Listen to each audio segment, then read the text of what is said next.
Cécile avait retrouvé le chemin de la raison. Dans une mesure inversement proportionnelle, le climat perdait de sa cohérence.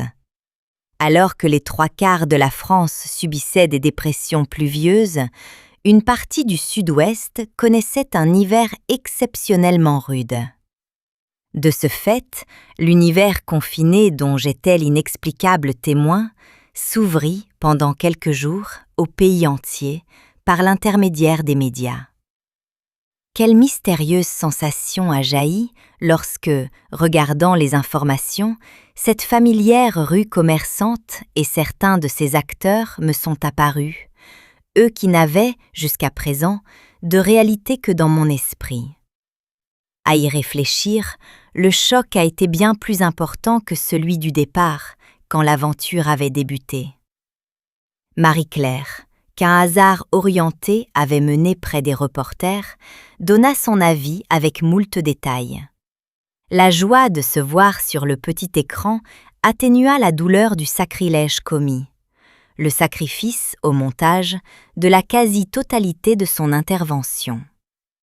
Le ravissement résultant de l'arrivée des premiers flocons céda rapidement sa place à l'agacement face à l'incapacité de pouvoir maîtriser la situation.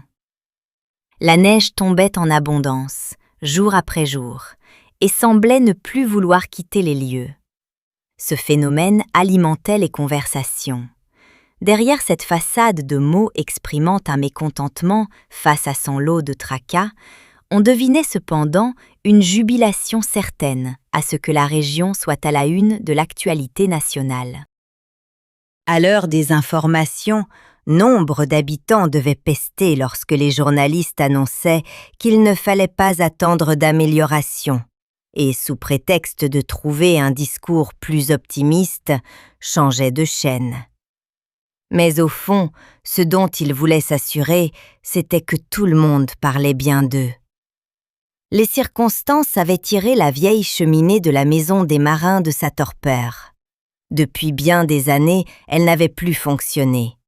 Pourtant, tous les ans, une entreprise attitrée la ramenait avec grand soin. Cette mise en service rehaussait le salon d'une convivialité toute particulière, qui amplifiait le nombre et la durée des visites. Ce soir-là, la demeure regorgeait d'invités qui se régalaient de l'odeur dégagée par ce vestige du passé. Certains exprimaient bruyamment cet humble bonheur. D'autres intériorisaient l'intense plaisir que leur procuraient les quelques secondes de prise de contact avec ce parfum, avant que l'habitude ne s'installe. Cécile les observait et partageait cette délectation comme si ce fût elle qui venait d'entrer. J'en faisais de même, et Dieu que je trouvais cet instant euphorisant. Elle regarda sa mère, rayonnante, papillonnant d'une personne à l'autre avec une gracieuse légèreté, véritable pied de nez à son embonpoint. Une immense envie de la serrer avec force dans ses bras l'envahit, et elle s'étonna de ce paradoxe entre ce sentiment positif qu'est l'amour et la violence du geste qu'il lui inspirait. Judith ne tarda pas à arriver. Le feu de bois titilla ses sens, la ramenant sans doute à ses souvenirs nordiques. Elle vint rejoindre son amie devant l'âtre et, l'imitant, se mit à admirer silencieusement le foyer. Cécile avait rattrapé le cours de sa réflexion. Quelle fascination pouvait se trouver dans les sentiments, les objets, les éléments? Douceur, protection, confort, ou brutalité et destruction. Chacun, en plus de sa propre ambiguïté, trouvait son opposé dans le monde extérieur. Le feu, la glace. Elle eut soudain envie de sortir pour voir tomber la neige.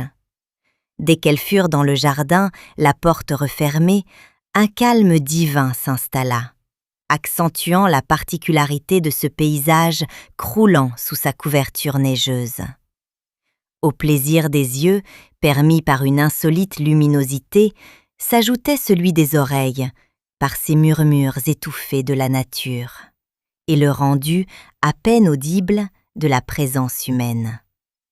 Rien ne rebondissait. La neige agissait tel un ogre, affaiblissant et engloutissant les sons. Plus qu'une impression, c'était un fait. Je les avais rejointes sur le banc.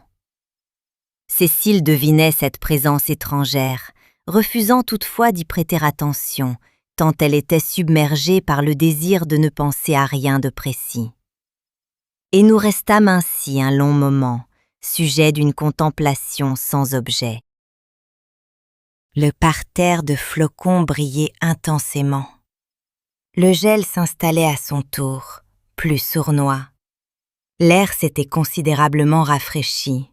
Judith frissonnait, et son attitude remuante me renvoya, fort heureusement, à mon rôle de spectatrice, sans quoi, si l'idée de froid m'avait effleurée, j'aurais sans aucun doute attrapé un beau rhume, terrassé par une de mes propres suggestions.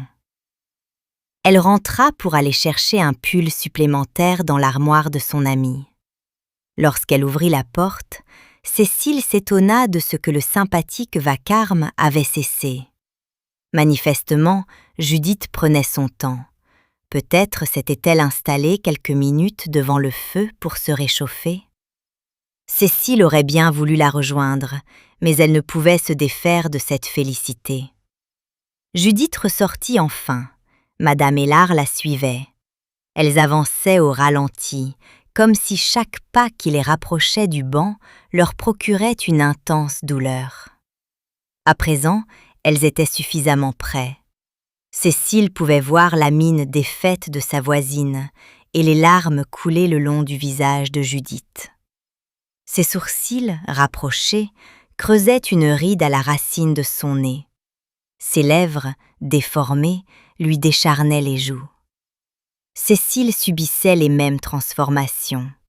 Elle regardait son amie, réclamant silencieusement une confirmation de ce qu'elle devinait. Judith était bien incapable du moindre mot. Sa face, de plus en plus atrophiée, se noyait dans un ruissellement continu. Madame Hélard, rassemblant ses dernières ressources, utilisa un ton mesuré et des paroles qui lui parurent bien dérisoires pour annoncer à une enfant qu'elle venait de perdre sa mère. Elle se limita au minimum, laissant le déchirement des sentiments s'exprimer. La question des circonstances du drame viendrait bien assez tôt, sans pour autant changer quoi que ce soit aux événements. Elle recueillit dans ses bras la jeune femme effondrée. De disgracieux râles sortaient du plus profond de sa gorge. Cécile ne cherchait pas à les retenir. Elle se moquait de ce que la sérénité de la nature fut troublée et de ce que la neige dut absorber toute cette bruyante détresse.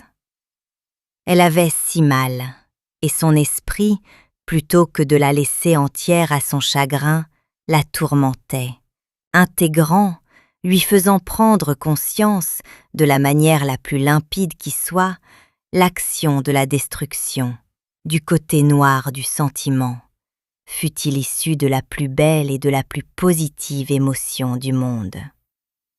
J'aurais voulu ne pas assister à la cérémonie funéraire. Cette volonté ne fut pas respectée par mon impénétrable pouvoir. J'avais beaucoup pleuré, certainement autant que Cécile. La peine que j'éprouvais était sans aucun doute liée au drame que traversait la jeune femme, mais pas seulement. Ce décès me frappait de plein fouet parce qu'il me renvoyait à mes propres démons. Madame Marin était une femme d'un peu plus de 50 ans, apparemment en pleine santé. Rien ne laissait présumer qu'elle serait ainsi foudroyée par une attaque cardiaque. Le médecin présent parmi les invités n'avait rien pu faire. Elle avait perdu la vie dans une ambiance bon enfant, au milieu de personnes qui l'appréciaient grandement. Je culpabilisais de ne pas être partie à sa place, inutile vieille. Cependant, ce raisonnement m'effrayait. J'avais terriblement peur de mourir. Cette triste journée, ancrée dans un non moins déprimant symbolisme religieux, me plongea dans un abîme qui me sembla être sans fond. Mon imagination me fit accéder à des images plus terribles que les pires films d'horreur, entraînant chacun de mes sens dans le monde microscopique de la putréfaction, de ce sommeil sans fin, vide de bruit, dépourvu de lumière et d'intérêt. J'aurais aimé être frappé par la foi, afin que l'espoir d'une autre vie, meilleure, me serve de béquille jusqu'à mon dernier soupir. Mais au lieu de cela, je restais accroché à mes sombres pensées, ne supportant plus le moindre ennui de santé. La gorge rendue râpeuse par un virus bénin, et je me comportais comme si je me trouvais à l'agonie. Le personnel soignant s'était renforcé d'un nouvel élément, une jeune fille qui démarrait dans le bénévolat, encore remplie de la volonté d'aider son prochain. Cette naïveté de débutante lui donnait une patience digne d'une assemblée d'anges. Elle semblait s'être prise d'affection pour cette grand-mère si dépourvue de vitalité et passait énormément de temps près de mon lit. Mathilde m'énervait. Je la trouvais dénuée de personnalité. Comment pouvait-on rester ainsi des heures dans les silences d'un vieux qui se refusait à tout dialogue? Une fois de plus, le personnel me fit sentir sa désapprobation.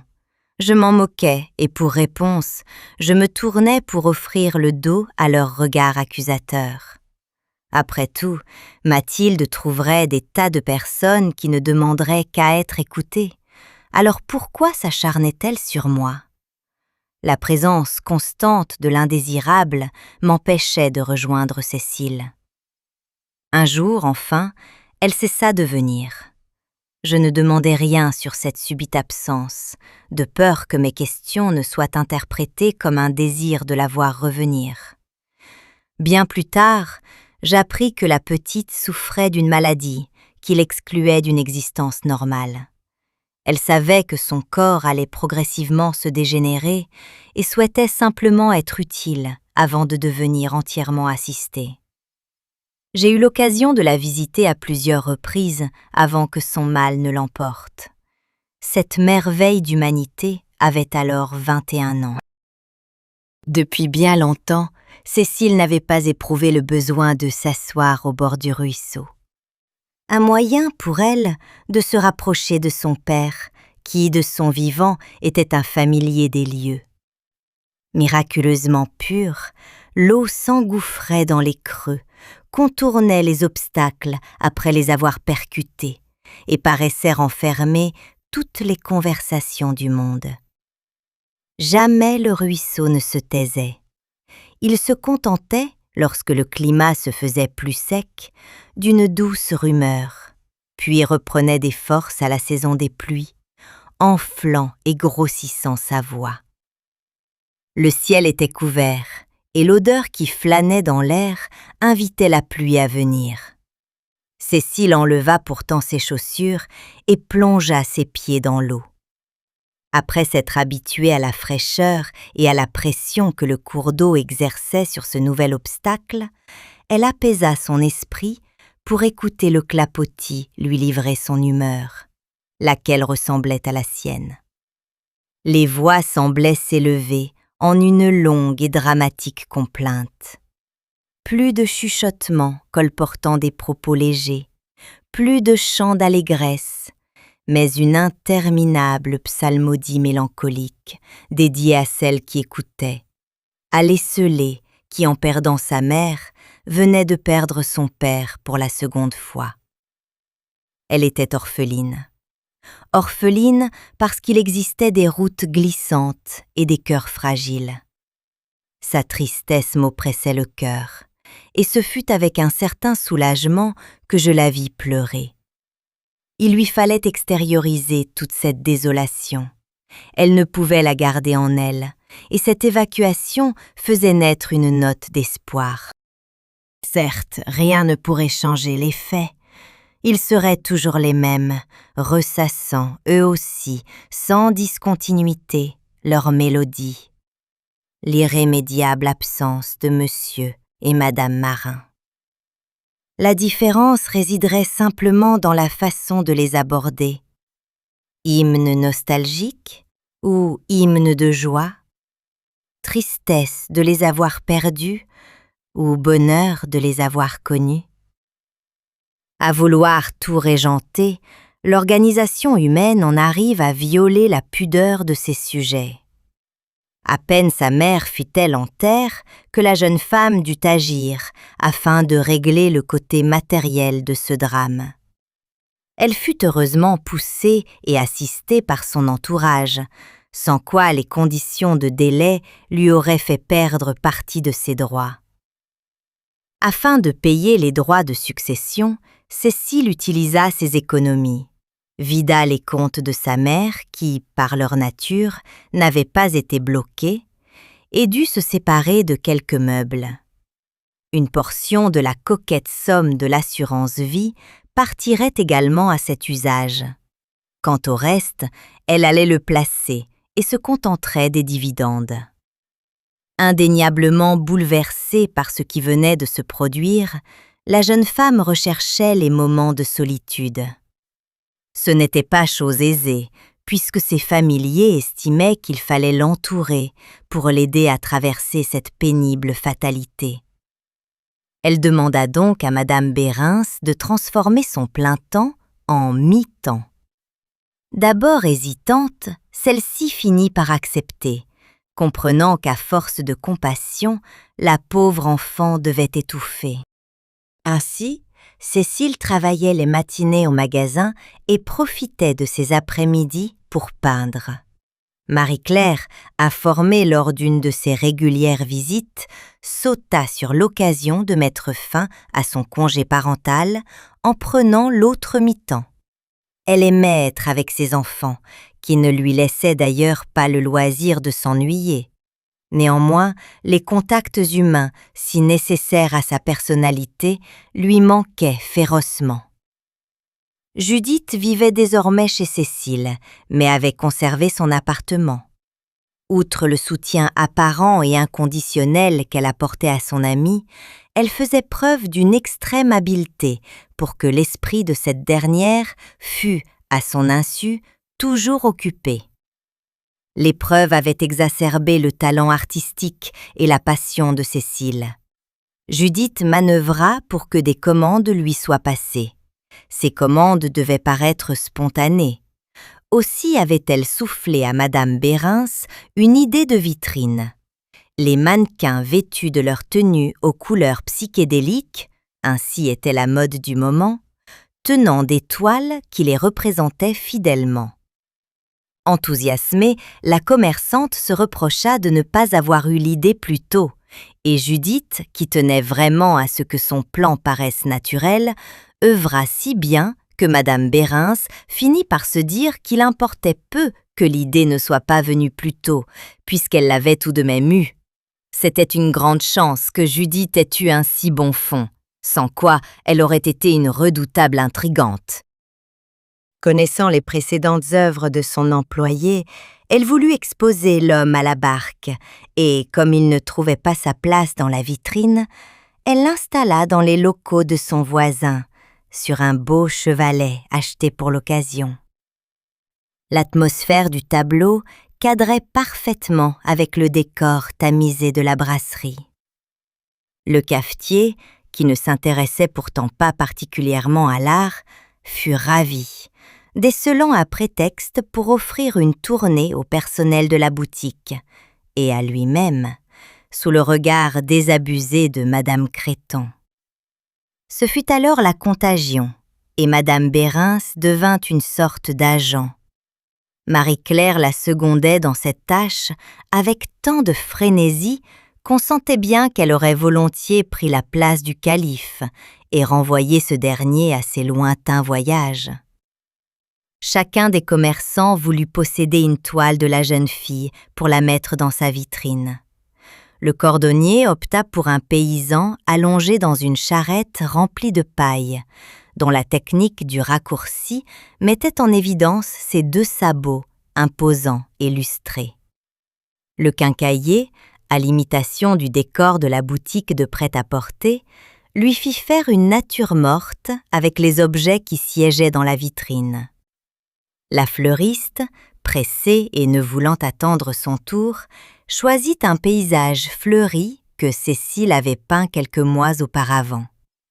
Boulanger, salon de toilettage, tous passèrent une commande spécifique à l'activité qu'ils exerçaient.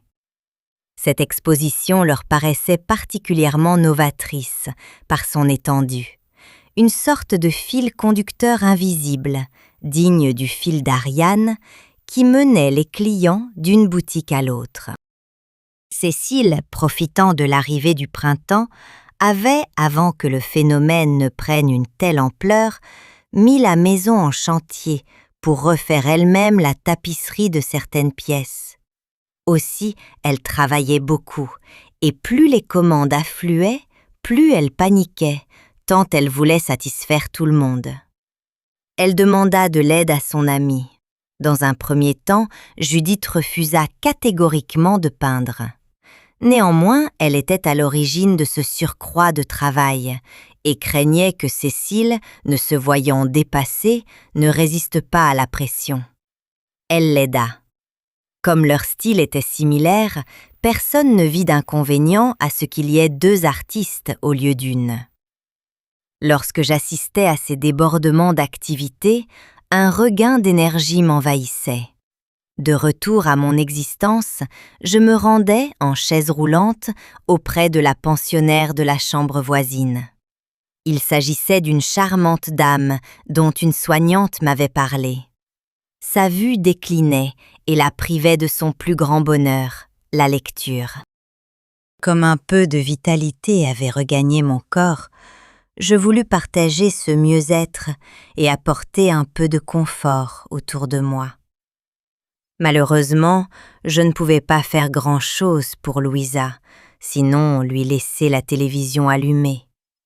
Par contre, simplement en lisant quelques pages, je devenais l'intermédiaire entre une passionnée et sa passion. Parfois nostalgique d'un style ou d'une histoire, elle me réclamait un roman particulier, mais le plus souvent, elle me laissait choisir parmi les livres que ses enfants lui amenaient, gardant pour elle le secret de la découverte ou de la redécouverte. Je sélectionnais des romans volontairement très visuels et me régalais de voir son visage illuminé par les images colorées que lui constituait sa vision intérieure. Si je me portais réellement mieux, je devinais chez Cécile une fragilité latente, et je priais pour que l'intérêt que les commerçants, et par leur intermédiaire les particuliers, portaient à ces peintures ne fût pas un simple effet de mode. La jeune femme avait repris du poids, des couleurs, elle débordait d'énergie, mais l'équilibre créé par les événements devait durer dans le temps pour lui permettre de s'ancrer solidement. Les sentiments générés par mes visions m'avaient entraîné dans les bas-fonds du désespoir, peut-être plus loin encore, lors de la disparition de Madame Marin. Depuis, j'avais appris à faire la part des choses, à me maîtriser. Simple observatrice, j'occupais mon esprit à autre chose, sitôt revenue à la réalité. Cependant, ma conscience, ou je ne sais quel autre système abstrait, m'entraîna plus loin encore dans l'étrange. Cécile recevait Madame Larchet, pour laquelle elle avait effectué un travail. La reproduction d'une photographie de son fils et de sa promise, prise lors de leur mariage. Elle connaissait bien cette famille. Alexandre, le marié, avait été, au collège, à l'origine de ses premiers émois amoureux. Ils avaient partagé leur premier baiser, puis choisi de rester amis pour conserver leur belle complicité. Néanmoins, ils continuèrent à s'entraîner quelquefois ensemble, tantôt chez l'un, tantôt chez l'autre. Cécile avait également l'occasion de croiser Madame Larchet à la mairie.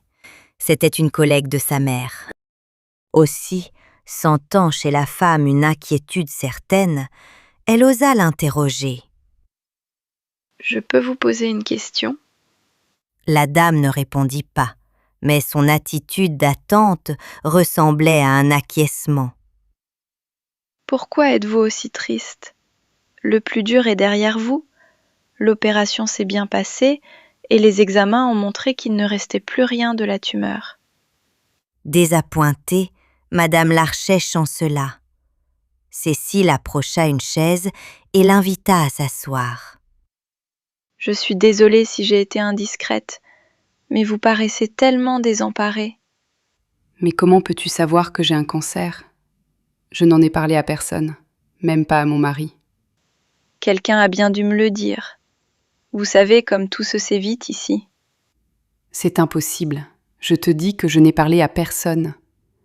Dès que j'ai senti la grosseur, je suis allée voir un spécialiste à la ville voisine, pour ne pas inquiéter inutilement. » »« J'ignore comment j'ai pu l'apprendre. Je ne me souviens pas. » »« Là où tu te trompes, c'est que je n'ai pas encore été opérée, et je ne sais même pas si je vais garder mon sein. » Madame Larchet se mit à sangloter. Cécile, impuissante à la consoler, aurait voulu lui décrire ce qu'elle ressentait, non une vague intuition mêlée de coïncidences, mais une certitude, la guérison. Elle essayait de la rassurer en s'en tenant à des propos rationnels, banals. Néanmoins, elle n'était pas convaincante. Même si elle connaissait l'aboutissement heureux de ce drame, elle comprenait que l'instant présent était celui du vécu de cette épreuve. Celle d'une femme qui, plus que de perdre la vie, craignait de perdre sa féminité, d'être confrontée au fameux regard des autres qui conditionnerait son propre regard. Cécile se fit une autoritaire remarque intérieure. « Ça n'arrivera pas », qui renforça sa certitude et lui fit ressentir une grande plénitude. Madame Larchet arrêta de pleurer, apparemment rassurée. Elle remercia chaleureusement la jeune femme avant de s'en aller. J'étais comme Cécile, hébétée, persuadée que j'avais assisté à une scène où il avait été question de la guérison de cette personne. Mais je ne parvenais pas non plus à me souvenir du moment et des circonstances. Pourtant, les faits me paraissaient certains. Il ne pouvait en être autrement. Cécile, avant de se remettre à son ouvrage, était parvenue à une conclusion identique. Pendant les mois qui suivirent, Cécile prit de discrètes nouvelles de Madame Larchet. Il émanait de cette dernière une grande force. Elle fut opérée, garda son sein, et les examens qui suivirent révélèrent qu'il ne restait plus rien du cancer. Cécile médita longtemps sur la manière dont elle avait appris sa maladie. Elle ne parvenait pas à se rappeler. Puis, elle continua à poser des questions sur des choses qui ne s'étaient pas produites ou qui avaient été tenues secrètes. Lorsque les gens montraient leur surprise, elle montrait la sienne. Judith parlait depuis longtemps d'un don de voyance. Cécile se défendait de voir quoi que ce soit jusqu'à ce que, peignant pour des inconnus, elle fit un rêve éveillé à leurs propos. Il se vérifia. L'évidence était là. Cécile avait bel et bien développé un don de voyance particulièrement aiguisé. Dans la rue commerçante, la nouvelle se répandit comme une traînée de poudre.